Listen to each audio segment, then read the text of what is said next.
Les Gabonais de plus en plus impatients de voir leur quotidien changer. Pourtant, des mesures importantes ont été prises par le chef de l'État Ali Bongo Ondimba, mais leur application sur le terrain reste parfois inexplicable. Et puis, les droits humains dans l'actualité du jour, c'est à l'occasion de la journée consacrée à ce thème. Nous ferons le tour de la question dans cette édition d'information avec nos reporters déployés sur le terrain. Anguille Marine Nord, c'est le nom de la nouvelle plateforme pétrolière de la société Total Gabon. Elle a été inaugurée ce jour par le ministre du Pétrole. Voilà donc, Madame, Messieurs, les titres de cette actualité du jour que nous ouvrons rapidement avec une nouvelle brève, celle qui concerne la visite du chef de l'État, une visite de travail et d'amitié à Brazzaville au Congo avec son homologue Denis Sassou Nguesso. Ali Bongo Ondimba a mis à profit donc cette visite pour échanger sur des questions d'intérêt commun, occasion pour le président de la République gabonaise de réaffirmer son soutien et celui du peuple gabonais à la suite donc de la catastrophe de Mpila. Vous vous souvenez que cette catastrophe avait fait des centaines de morts et des milliers de disparus. Avant la fin de cette édition, la presse présidentielle certainement nous apportera le film complet de la visite du chef de l'État à Brazzaville au Congo. Je vous le disais dans cette édition d'information, surtout au sommaire, des blocages importants et les Gabonais sont devenus de plus en plus impatients face donc à l'exécution toujours attendue donc des mesures prises par le chef de l'État Ali Bongo Ondimba.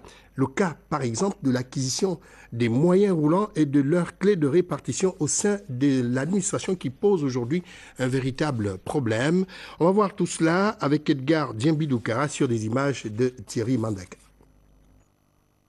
En dépit de la mobilisation des budgets, les projets pourtant clairement identifiés et validés par les plus hautes autorités gabonaises attendent toujours un début d'exécution. Par exemple, les moyens roulants de chapitre investissement des ministères et des institutions qui avaient récemment suscité des fermes instructions du chef de l'État. Et ce n'est pas juste que certains soient plus que nantis et d'autres soient sous-développés dans la même administration. Ce n'est pas normal. Et c'est une grosse injustice. Une grosse injustice qui ne peut pas continuer. On ne peut pas voir les parkings de certains départements ministériels pleins avec les véhicules que vous connaissez et d'autres non. C'est une grosse injustice. Plusieurs parkings demeurent à ce jour toujours quasiment vides. Et quand on y trouve quelques véhicules administratifs, une ridicule et injuste clé de répartition souvent validée par hiérarchie les a affectés aux agents proches, au détriment des directeurs généraux, directeurs et autres collaborateurs dont la mobilité aide incontestablement au fonctionnement efficace des services. Pour d'autres administrations, comme les médias publics, les avis divergent sur l'absence des véhicules de fonction, de transport des personnels et des reporters appelés à couvrir les activités à travers le territoire national. Une partie de l'opinion pointe des blocages lors des conférences budgétaires. Une autre partie de l'opinion considère que l'acquisition des moyens roulants n'a pas été ces derniers temps au rang des priorités des différents ministres qui se sont succédés. Pour l'ensemble des administrations, ce constat critique, un de plus, ne changera peut-être pas les dures habitudes de certains décideurs, des véritables durs à cuire, contents de savoir que les Gabonais commencent à se demander si les instructions du chef de l'État sont souvent fermes. Pour éviter que...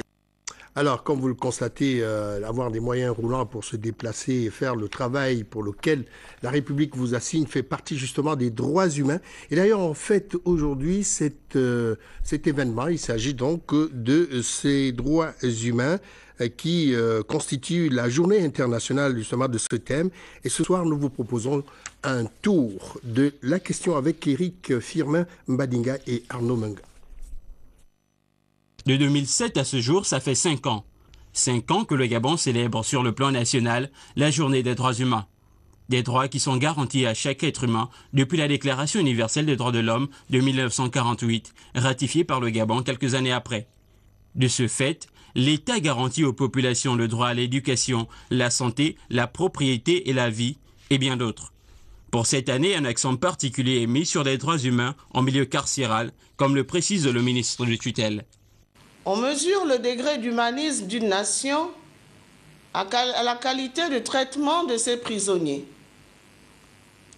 La qualité de traitement qu'elle réserve à tous les citoyens et notamment aux détenus. La réussite de leur réinsertion est tributaire du traitement qu'on leur aura réservé en milieu carcéral. On a dans cette logique vu des candidats au certificat d'études primaires élémentaires venant des prisons. En dépit de ces efforts, les besoins sont encore énormes. Ces populations demandent d'avoir plus de respect de leurs droits humains. Le problème des crimes crapuleux, crimes rituels pour des êtres sans humanité, est l'indicateur le plus éloquent et le plus inquiétant des violations des droits des humains qui peuplent le Gabon.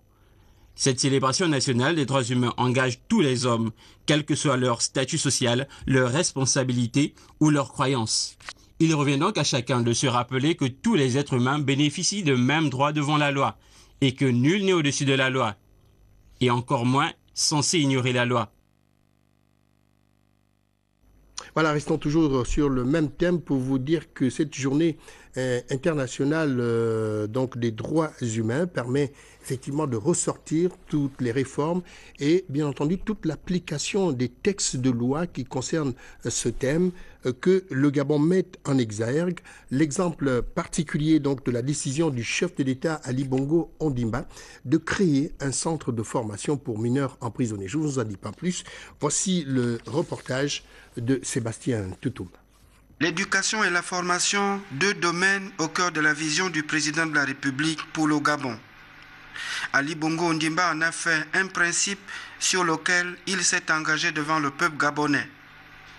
La formation pour les enfants en liberté, mais la formation surtout pour les enfants qui ont des difficultés avec la justice. Dans cette situation de privation de liberté, comment faire pour que ces enfants ne soient pas perdus pour la société? À cette réflexion du chef de l'État, le gouvernement a reçu des instructions à mettre en pratique. Le Gabon s'est doté de la loi 39-2010 du 25 novembre 2010 portant régime judiciaire de protection du mineur en République gabonaise. L'ambition à terme est de mettre en place un cadre privilégiant la réinsertion par la scolarisation et la formation du mineur en conflit avec la loi. Le suivi et l'encadrement des enfants en difficulté avec la loi, la première dame du Gabon appuie fortement le chef de l'État dans cette entreprise. Elle multiplie des visites dans les milieux pénitentiaires, témoignage de sa volonté. À la prison de Libreville, le centre de formation pour enfants en prison suit son cours de construction. Les travaux sont suffisamment avancés et je peux vous garantir que la rentrée 2012-2013 verra le fonctionnement de cet établissement scolaire au sein de la prison centrale. Cette réalisation est un élément palpable fort de la politique du chef de l'État en matière de jeunesse pour l'avenir du Gabon. Désormais, même en prison, les enfants sont soutenus par la loi. Parce que ces mineurs ont droit à la santé, ces mineurs ont droit à l'éducation, ces mineurs ont droit à la formation, ces mineurs ont droit à des conditions de vie assez hygiéniques. Et donc, pendant leur séjour en milieu carcéral, ils doivent apprendre un métier. C'est ce que les textes prévoient. Pendant leur séjour, au lieu qu'ils soient considérés comme des brebis égarées de la société, la loi elle-même prévoit que la société puisse les prendre en charge en leur apprenant un métier. Et c'est ce que vient renforcer en fait le chef de l'État. La prise en compte des enfants en difficulté avec la loi, c'est une orientation positive pour le Gabon, toute une politique qui tend à maximiser toutes les capacités de la jeunesse à participer au développement du pays. À rappeler également dans le même dossier ce certificat ou encore le concours ou le certificat d'études primaires et élémentaires qui a permis aux mineurs ou encore aux enfants en milieu carcéral justement de participer à ce concours pour obtenir ce diplôme, le premier de la vie. Et tout ça fait partie justement des réformes initiées par le chef de l'État depuis sa prise de pouvoir. On parle également du chef de l'État et son arrivée. Allons-y rapidement à l'aéroport international Léon-Mba, là-bas, avec Bienvenue Minko. Nous allons voir le président de la République descendre de son avion de retour de Brazzaville au Congo. De l'aéroport de Brazzaville, le président Ali Bongo Ondimba est reçu avec les honneurs dus à son rang. Ici en terre congolaise, le président de la République gabonaise effectue un séjour d'amitié. Une visite symbole pour l'amitié gabono-congolaise. Solidaire du peuple congolais lors de la catastrophe du 4 mars dernier, le président Ali Bongo Ondimba vient témoigner toute son amitié et son soutien aux nombreuses victimes de cette tragédie. L'entretien entre les deux chefs d'État aura donc permis d'évoquer la question avant la visite sur le site d'Mpila, l'épicentre de la catastrophe qui a coûté la vie à plusieurs dizaines de Congolais. On va parler d'une autre journée internationale, celle-là qui n'est pas également en reste dans les préoccupations du gouvernement de la République. Il s'agit de la journée sans tabac qui va être célébrée ce 31 mai sur toute l'étendue du territoire sous le thème suivant, l'interférence de l'industrie du tabac, ce thème évocateur qui dénonce donc les manœuvres de l'industrie du tabac, qui a permis donc au ministre de la Santé, le professeur Léon Zouba, d'édifier la presse sur les efforts du Gabon dans la lutte anti-tabac. Retrouvons Léa Bifane et Richard Mobiwa. Le tabac nuit gravement à la santé, c'est connu de tous, mais loin d'être un simple slogan, cette phrase devrait accompagner les efforts des gouvernants dans la lutte anti-tabac. Le thème retenu, l'interférence de l'industrie du tabac, se justifie par le fait que c'est une industrie qui aujourd'hui développe quelque chose qui malheureusement a une préoccupation importante la communauté internationale.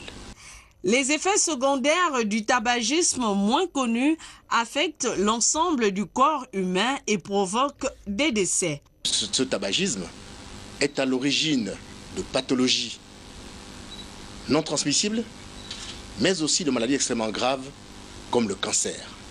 La mise en pratique des mesures appropriées sur la protection des populations gabonaises exposées à la fumée de tabac passe nécessairement par la délocalisation de cette usine de fabrication de cigarettes, la Sosiga. Sachez que cette loi qui est examinée actuellement au niveau du Sénat, lorsqu'elle sera prise, les textes d'application vont suivre rapidement. Parmi ces textes d'application, ce seront, premièrement, qu'est-ce qu'une usine de tabac peut servir au Gabon? Deuxièmement, son site et quelles sont les mesures juridiques et administratives pour que cette usine existe. Une loi a été déjà adoptée à l'Assemblée nationale. Celle-ci est en examen au Sénat. Cette loi a pour objectif d'interdire la consommation du tabac dans les lieux publics. La sensibilisation, sinon la connaissance des dangers de l'usage du tabac sont à mettre sur la table de la célébration de cette journée mondiale sans tabac.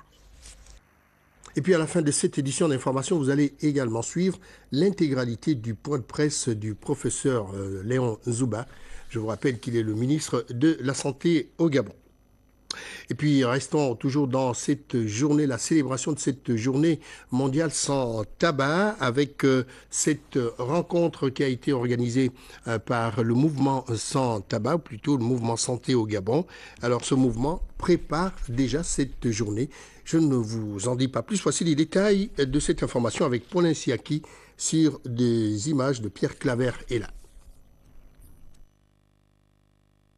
Ce point de presse, organisé à quelques heures de la célébration de la Journée mondiale de la lutte contre le tabagisme par le Mouvement populaire pour la santé du Gabon, avait pour objectif relever certains points d'importance sur les désastres causés par la consommation du tabac dans notre société et du point de vue général. Alors même que nous avons du mal à soigner une fièvre, évitons donc d'aller provoquer le cancer.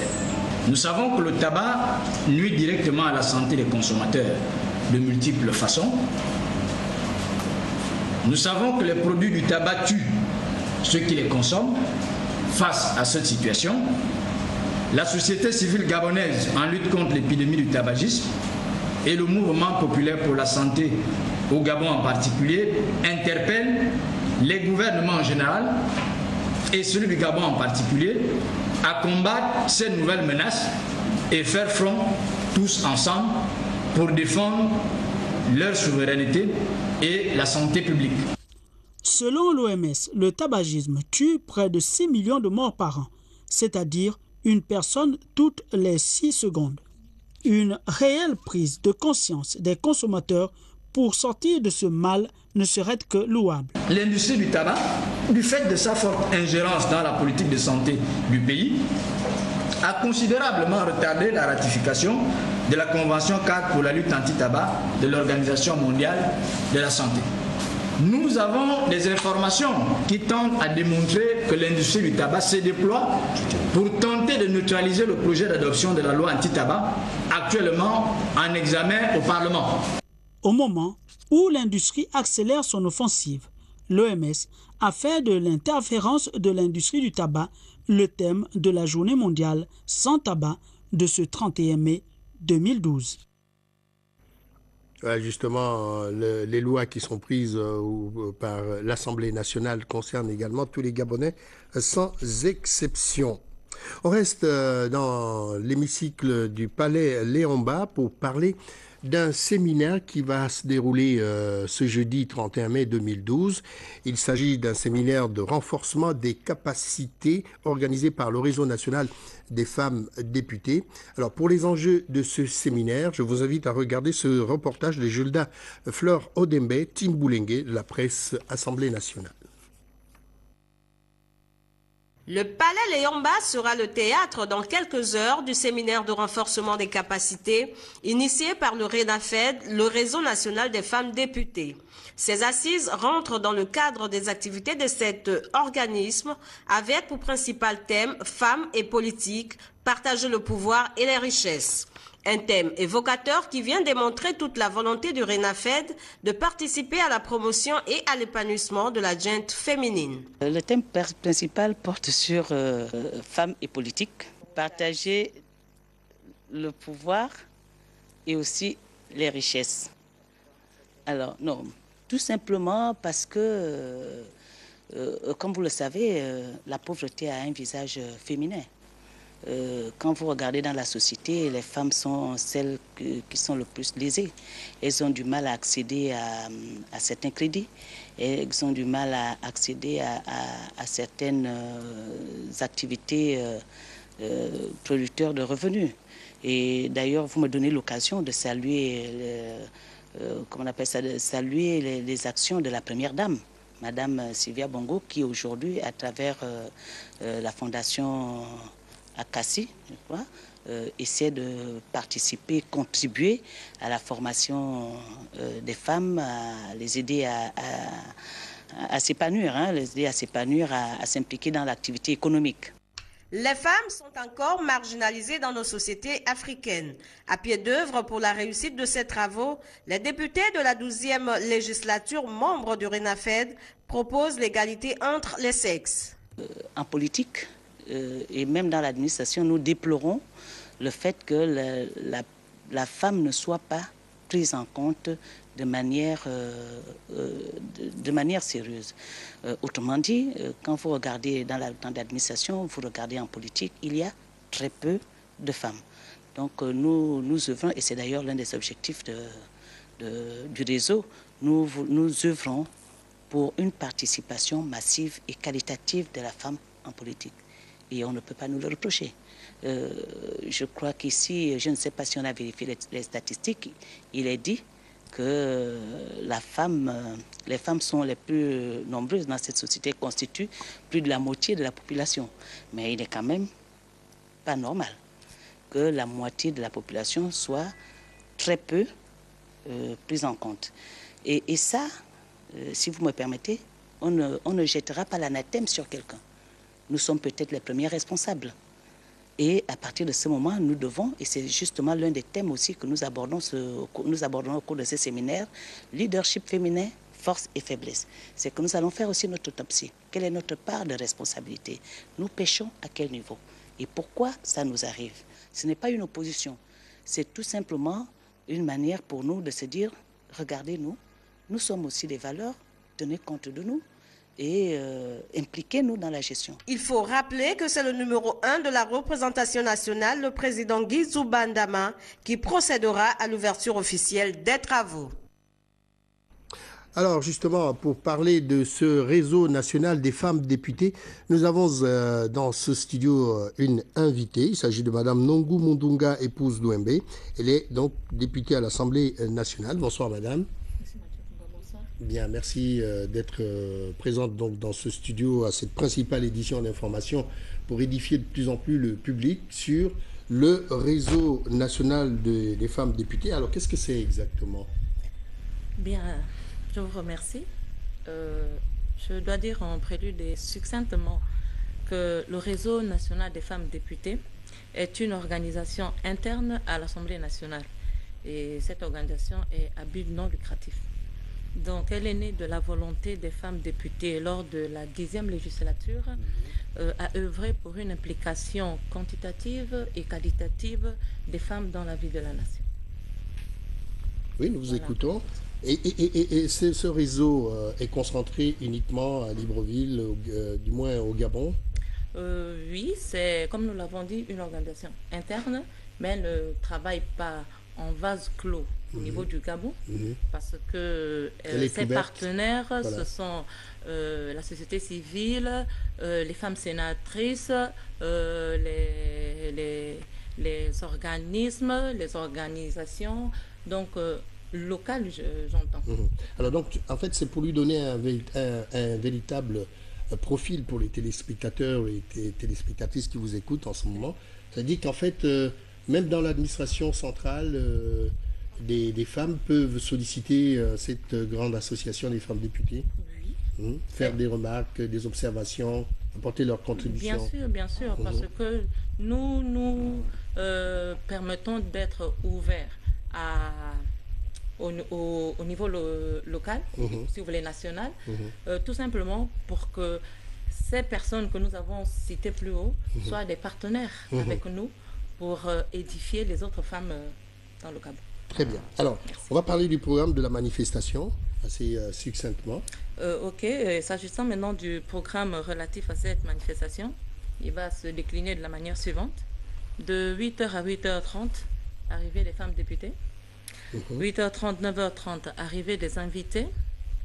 Et la cérémonie d'ouverture, quant à elle-même, elle débutera à 10h précises et comportera 2 temps forts, à savoir, pour le premier temps, la présentation des objectifs du séminaire par l'honorable député, honorable Denise Mekam. Ensuite, le second temps fort sera le discours d'ouverture de M. Guizou Bandama, président de l'Assemblée nationale. Et après ce discours, ce sera la partie officielle et ce sera la fin de cette partie officielle. Ensuite, nous entamerons nos travaux avec le développement des 3 thèmes. Nous aurons 2 thèmes pour la journée de demain et un thème pour la journée de vendredi. Nous avons 4 orateurs et des éminents orateurs quand même. Si je peux...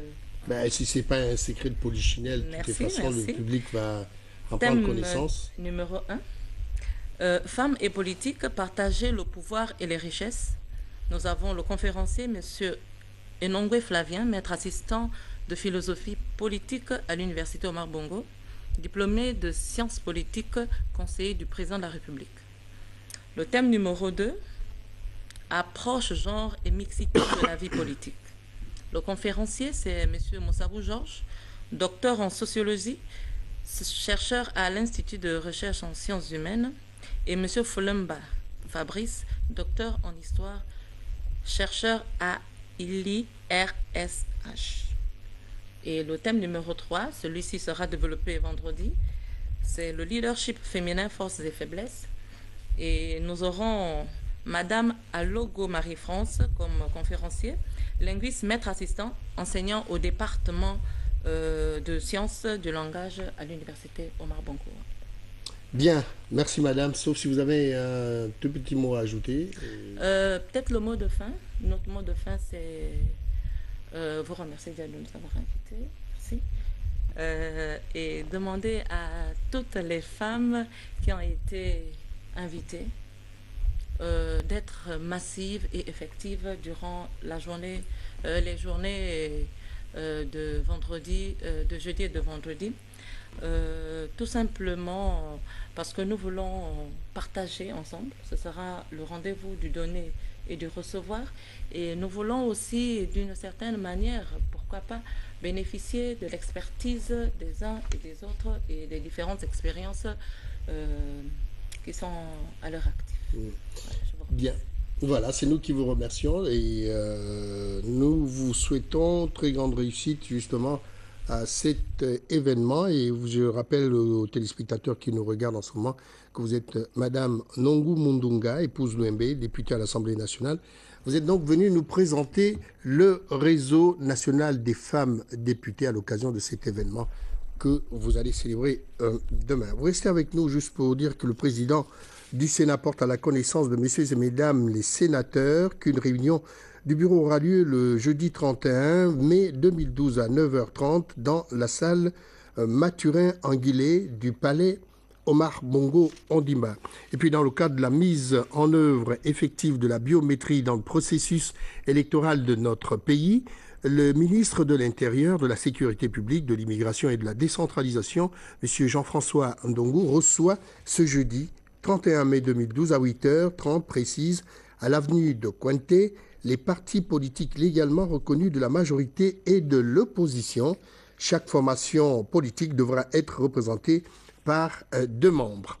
Le ministre de l'Éducation nationale, de l'enseignement supérieur et technique, de la formation professionnelle et de la recherche scientifique chargé de la culture, de la jeunesse et des sports porte à la connaissance des participants que le séminaire de validation et d'appropriation des textes d'application de la loi numéro 021/2011 du 14 février 2012 portant orientation générale de l'éducation, de la formation et de la recherche, initialement prévu pour ce jeudi 31 mai 2012 au dimanche 3 juin de cette même année, aura lieu finalement le mardi 5 au jeudi 7 juin 2012 à Libreville, à l'Étoile d'Or, c'est au quartier Lui. En image à présent, c'est l'ambassadeur du Bénin au Gabon qui a été reçu, qui a été l'hôte de Guy Bertrand Mapangou, le nouveau président du Conseil national de la communication. C'est qui s'y est dit et c'est qui s'y est fait. C'est dans ce reportage de Jean-Steve Ndumbenini sur les images de Jean de Dieu Mambondo. Est une référence en matière de régulation des médias en Afrique. Un modèle qui ne laisse pas indifférents les autorités gabonaises. La présente rencontre est l'occasion pour le président du Conseil national de la communication et l'ambassadeur du Bénin d'analyser des possibilités de coopération dans ce domaine. Il vient d'être nommé à ce poste de responsabilité et nous sommes venus lui présenter nos félicitations et échanger avec lui sur les relations qui pourraient exister entre son institution et l'institution sœur au niveau du Bénin, que nous appelons la haute autorité de l'audiovisuel et de la communication.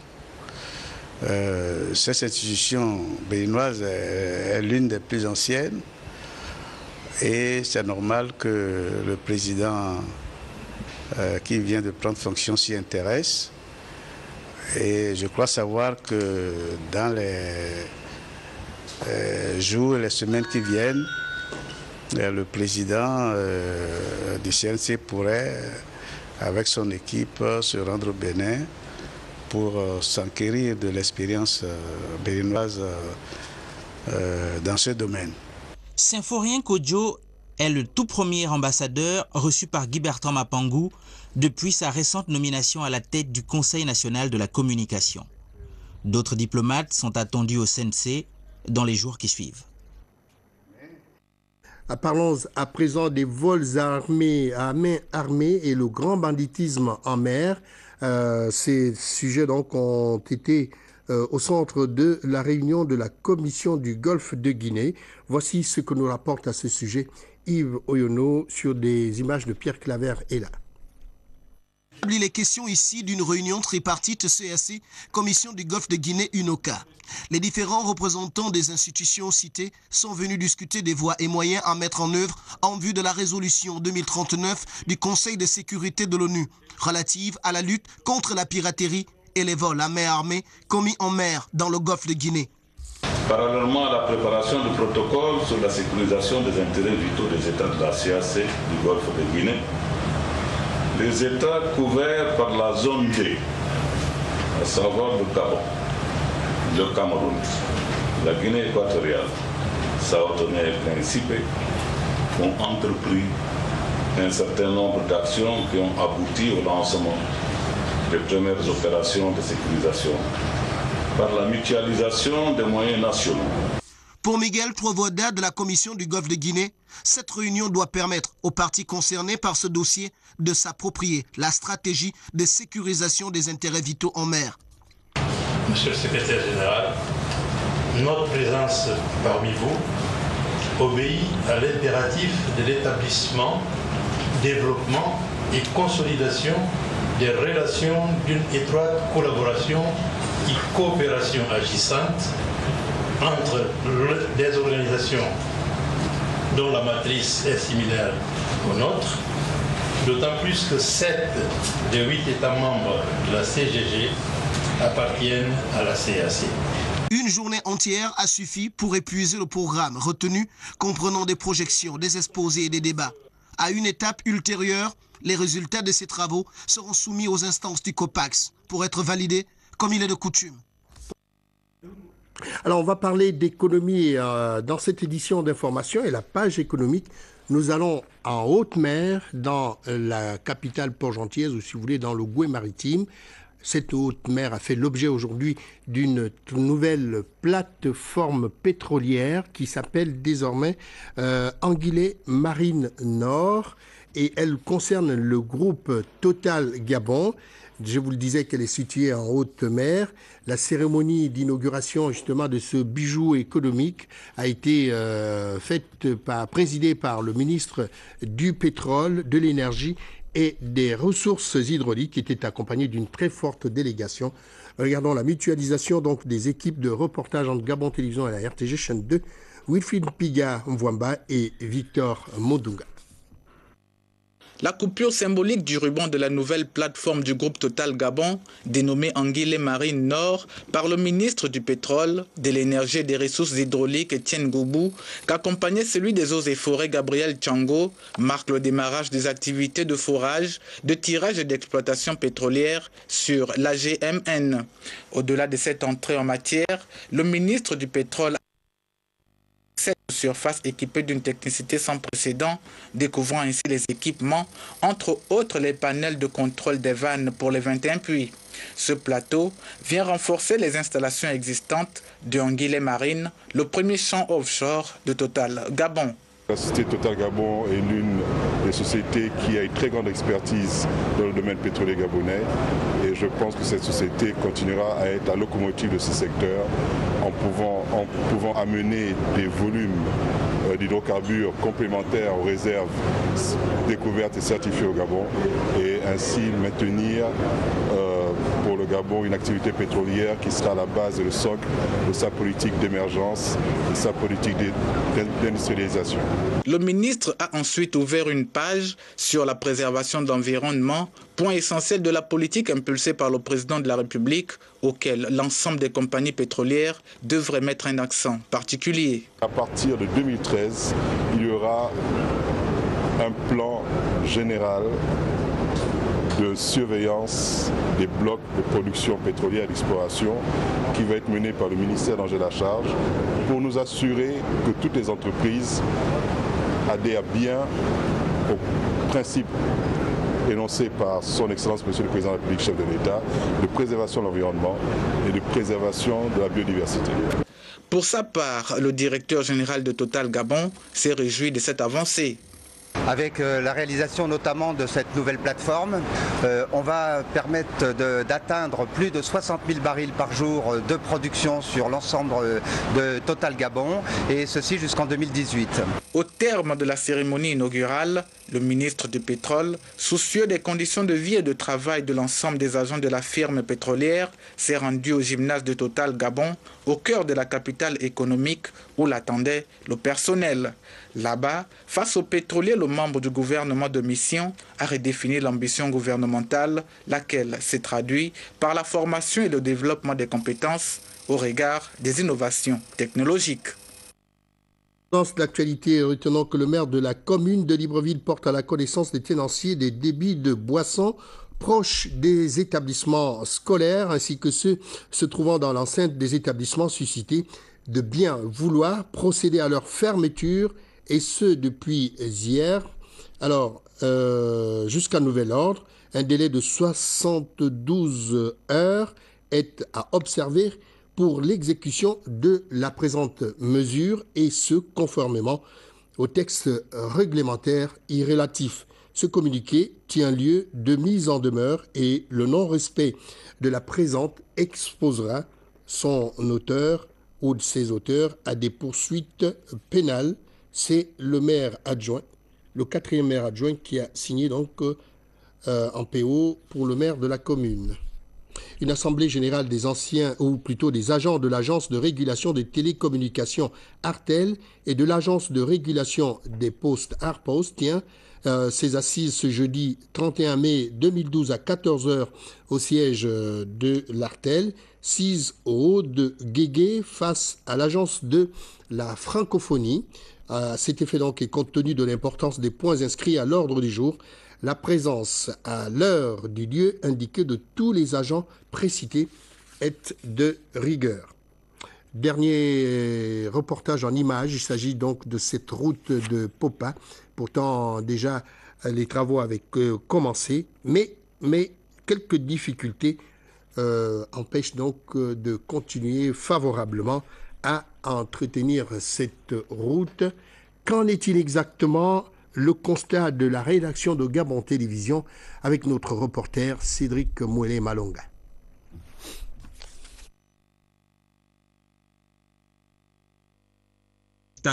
On ne peut pas donner un marché à un entrepreneur gabonais et qui beaucoup de personnes font confiance et détourne 3 milliards sans pourtant terminer les travaux. Les travaux sont arrêtés et ce sont les personnes que le président de la République fait confiance.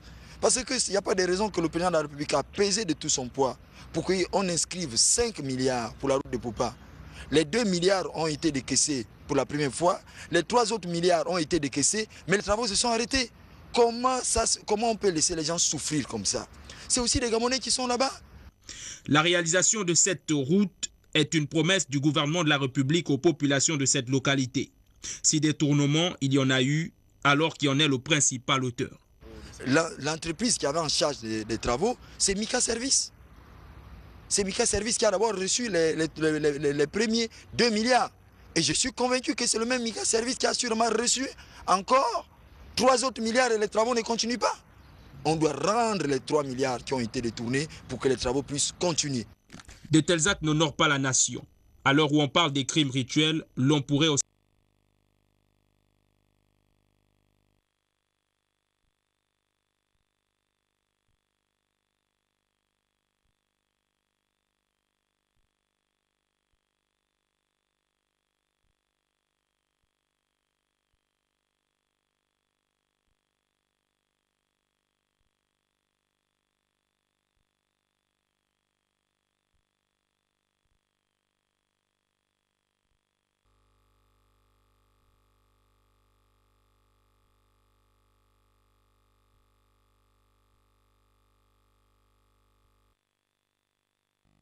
Catastrophe que la République sœur du Congo-Brazzaville a vécu il y a quelques semaines ou quelques mois de cela. Je vous invite à regarder l'arrivée ou le film de l'arrivée du chef de l'État avec la presse présidentielle.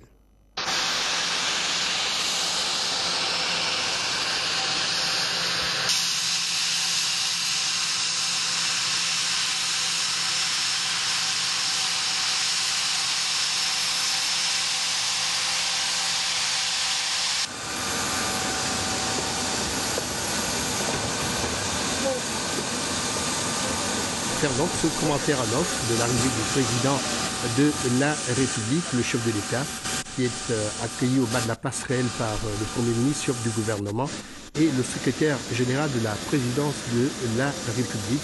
Ces personnalités donc sont venues accueillir le chef de l'État qui rentre de cette mission, de cette visite de travail et d'amitié qu'il a effectuée en République sœur du Congo, Brazzaville. Le peuple gabonais a donc réitéré son soutien, comme je le disais, le soutien du peuple gabonais également à l'endroit du peuple frère du Congo face à cette catastrophe de Mpila. Le gouverneur de la province d'Estuaire et quelques personnalités du ministre du gouvernement donc étaient là pour accueillir le chef de l'État, mettant ainsi un terme à cette visite d'amitié qu'il a effectuée à Brazzaville. Voilà, c'est l'occasion également pour nous de mettre un terme à cette édition d'information très longue avec l'abondance d'actualités nationales. Nous vous disons une fois de plus, merci de nous avoir suivis. On se retrouve demain, si Dieu le veut, dans les mêmes conditions de travail. Bonne soirée.